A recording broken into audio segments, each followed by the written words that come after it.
গেল 5 আগস্টে হাসিনা সরকার পতনের পর রাজধানী ঢাকাতে নানা পেশাজীবীর মানুষের আন্দোলন করতে দেখা যায়। আর এই আন্দোলনের সাথে সাথে সরকারি কর্মচারীরাও আন্দোলন করতে মাঠে নেমে পড়েন। সচিবালয়ে তাদের এই আন্দোলনের কারণে সারা দেশের মানুষের বেশ ভোগান্তি পোহাতে হয়। এবার সরকারি কর্মচারীদের জন্য নতুন আইন বা 2018 এর দ্বিতীয় সংশোধিত অধ্যাদেশ জারি করেছে সরকার।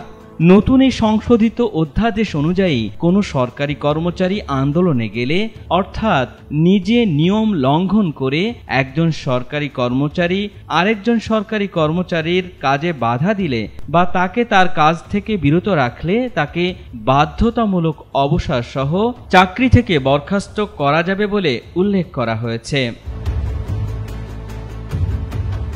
বুধবার আইন, বিচার ও সংসদ বিষয়ক মন্ত্রণালয়ের লেজিসলেটিভ ও সংসদ বিষয়ক বিভাগের সচিব হাফিজ আহমেদ চৌধুরীর সয়ে অধ্যাদেশটি জারি করা হয়।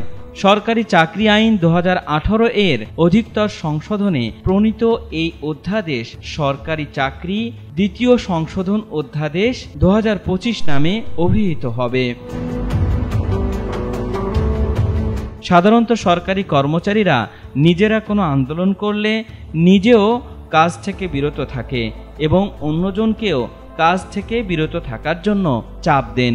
অধ্যাদেশে সরাসরি আন্দোলনের কথা বলা না হলেও যে ইঙ্গিত করা হয়েছে তাতে আন্দোলনকে বোঝায় বলে মনে করছেন আইনজীবীরা।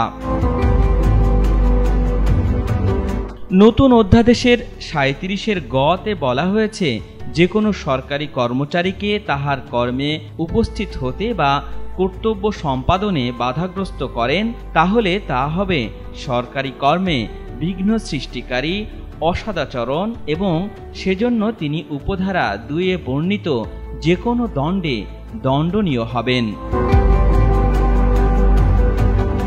আর উপধারা 2-এ বলা হয়েছে, উল্লেখিত কোনো কর্মের জন্য কোনো সরকারি কর্মচারীকে নিম্ন বর্ণিত যে কোনো দণ্ড দেওয়া যাবে, যথা ক নিম্ন পদ বা নিম্ন বেতন গ্রেডে অবনমিতকরণ, খ বাধ্যতামূলক অবসর দেওয়া, গ চাকরি থেকে বরখাস্ত।